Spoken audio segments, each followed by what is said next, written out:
Welcome back to The Explainer. Today, we are taking a truly fascinating and completely impartial journey into a highly structured framework of human consciousness. We're going to explore the actual fundamental mechanics of willpower. Now, this specific framework is originating from the founder of Life Shanyan, Guy Shufang. Whether you're already deeply familiar with these philosophical teachings or just kind of curious about how different systems map out the human mind, this source material offers a brilliant, almost mechanical way of understanding what drives us forward. I am absolutely thrilled to break this down with you today, so let's jump right in. So what is the actual true source of human willpower? It's a universal question, isn't it? I mean, we all have goals, we all have dreams, but the common struggle we pretty much all face is actually achieving them. Why is it that some people seem to just have this infinite drive, while others collapse at the very first sign of a roadblock? Guy Zhifeng's writings attempt to answer this exact question, and what's cool is the explanation doesn't start with mystical forces. Actually, it starts with language. Section 1. The Anatomy of Willpower and its Linguistic Roots. Okay, let's dive into this. In Chinese, the term for willpower is made up of two distinct characters, yi and zi. Yi basically represents the aspiration or the desire. It's the thing you actually want.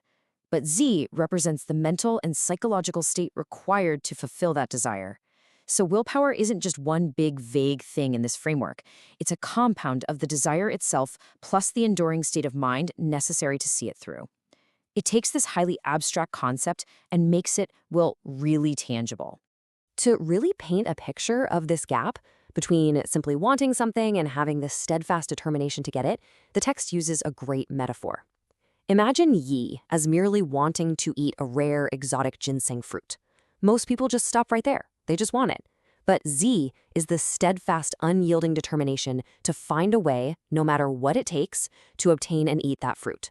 Willpower only truly exists when these two lock together. The desire arises, and the mental state absolutely persists to achieve it. Section 2. Potential Energy and Storing Willpower. Now, listen to this quote with me. Willpower is akin to potential energy, stored and ready to be released, much like a reservoir. Imagine a massive hydroelectric dam. The water held behind that dam isn't really doing anything yet, right? But it contains an immense, profound force. That is your willpower. It is quite literally stored energy, just waiting for a channel to flow through. And how exactly does it flow? Well, through 4 specific actions: speech, behavior, prayer, and visualization. You can think of these 4 steps as the spillway for that dam we just talked about.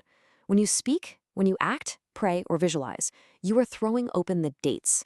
You are actively converting that stored potential energy of your willpower into kinetic energy that goes out and impacts the physical world around you. Which brings us to a kind of equation here.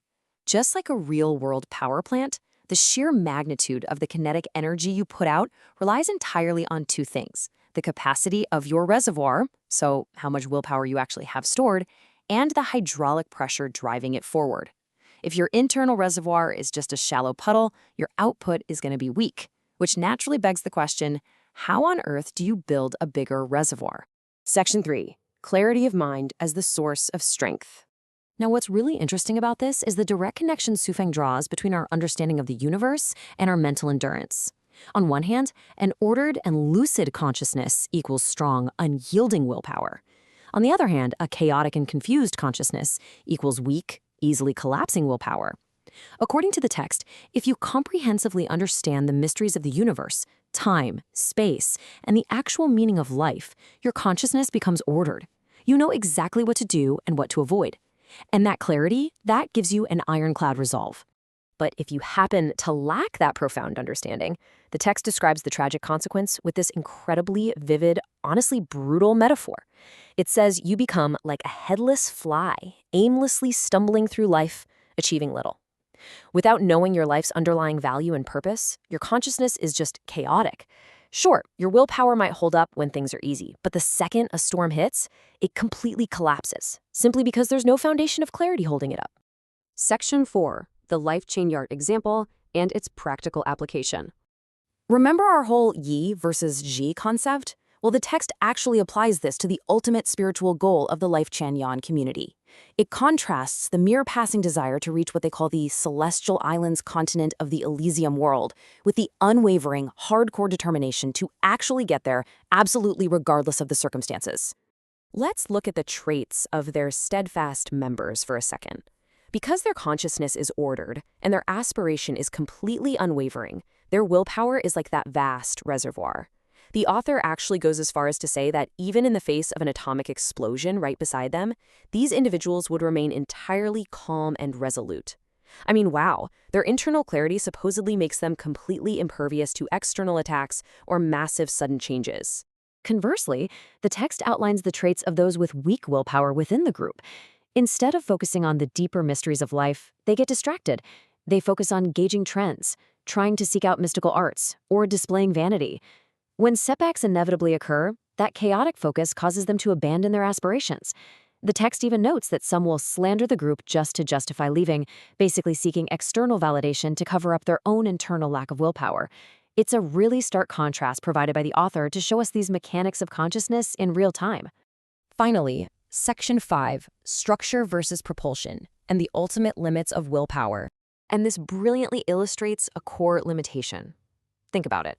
A peony flower remains a peony no matter how much water or fertilizer it gets. Its structure doesn't change. The text argues that willpower alone, no matter how strong, cannot alter your fundamental non-material life structure.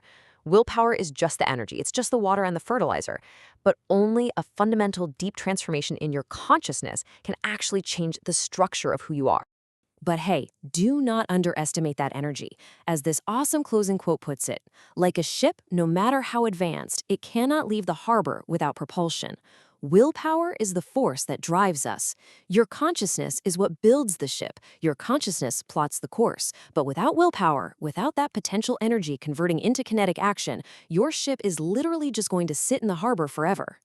So, I want to leave you with this question to chew on today, based on our explainer. Is your ship ready to leave the harbor, or do you first need to calm the waters of your consciousness?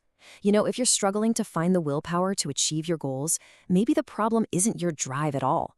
Maybe, according to this framework, you simply need to step back, order your consciousness, and truly understand your purpose first. Once those waters are calm and clear, the reservoir of your willpower will naturally fill itself. Thank you so much for joining me on this deep dive. Keep exploring, keep questioning, and I really hope this gave you a clear, structured new way to look at how we drive ourselves forward.